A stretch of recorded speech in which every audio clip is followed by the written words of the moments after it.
இருந்து பெண்ணாக மாறும் விந்தை கடலுக்குள் நடக்கும் இந்த ஆச்சரியத்தை நாம பார்க்கலாமா வாங்க. நாம வரும் சுவையான உணவு என்று மட்டும் நினைச்சு ரசிக்கக்கூடிய இந்த கடல்வாழ் உயிரினமான இறாலுக்கு பின்னால அறிவியலே அதிர வைக்கக்கூடிய பல அதிசயங்கள் ஒளிந்திருக்கிறதாம். பல்லாயிரம் முட்டைகளை கொண்ட ஒரு சிறிய ஜெல்லி போன்ற தொகுப்பிலிருந்து பல கிலோ கணக்கில் நமக்கு உணவு கிடைக்கிறதா. பல கோடி வருடங்களாக கடந்து வந்த இந்த உயிரினத்தின் விசித்திரமான உலகத்திற்குள்ள ஒரு சுவாரஸ்யமான ட்ரிப் போய் வரலாமா வாங்க.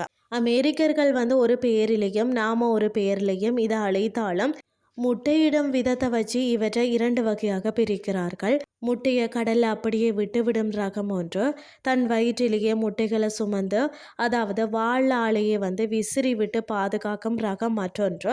10 கால்களை கொண்ட இந்த உயிரினத்துக்கு தலையில மூளை கிடையாது என்பது பலருக்கும் ஒரு புது செய்தியா இருந்தாலும் நரம்பு முடிச்சுகள் தான் இவற்றுக்கு மூளையாக வேலை செய்கிறதா.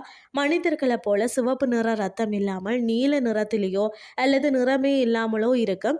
இவை தங்கள் கண்களை 360 டிகிரியிலையும் சுழற்றி வேடிக்கை பார்க்கும் ஆற்றல் கொண்டவையாம். இதில் இருக்கக்கூடிய இன்னொரு மிகப்பெரிய மேஜிக் என்னன்னு சொல்லி பார்த்தீங்கன்னா இதன் பாலின மாற்றம் தான்.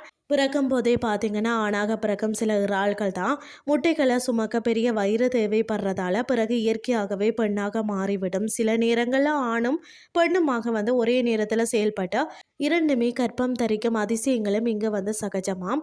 துப்புரவு தொழிலாளர்களை கடலை சுத்தப்படுத்தவும் இவை செய்யும் சாகசங்கள் ஏராளம். பெரிய மீன்களின் வாய்க்குள்ள சென்று பற்களை சுத்தம் செய்யும் டாக்டர்கள் ஒரு புறம் இருக்க, காலிவுட் பட ஹீரோக்கள் போல அதிகப்படியான வெப்பத்தையும் பயங்கரமான சத்தத்தையும் உருவாக்கி எதிரியை கொள்ளும் இறால்களும் உண்டோ. அதாவது இப்ரோஸ் லீ போல மின்னல் வேகத்தில் குதித்து விடக்கூடிய ரகங்களை பல வருடங்கள் காய்ந்து கிடந்து விட்டு ஒற்றை தண்ணீரை துளிப்பட்டதும் உயிர் பெறக்கூடிய ரகங்களும் உண்மையாகவே இயற்கையின் பேரதிசயம்தான். உலக அளவில் பார்த்தீங்கன்னா பல பில்லியன் டாலர்கள் புரளும் ஒரு மாபெரும் வியாபாரமாக தான் இந்த துறை விளங்குகிறதா. டைனோசர்கள் தோன்றுவதற்கு பல 100 மில்லியன் ஆண்டுகளுக்கு முன்பே இந்த பூமியில் பிறந்த இயற்கை உருவாக்கிய பல மாபெரும் அழிவுகளை எல்லாம் சாதாரணமாக தாண்டி இன்றும் நிலைத்து நிற்கிறது இந்த உயிரினம்.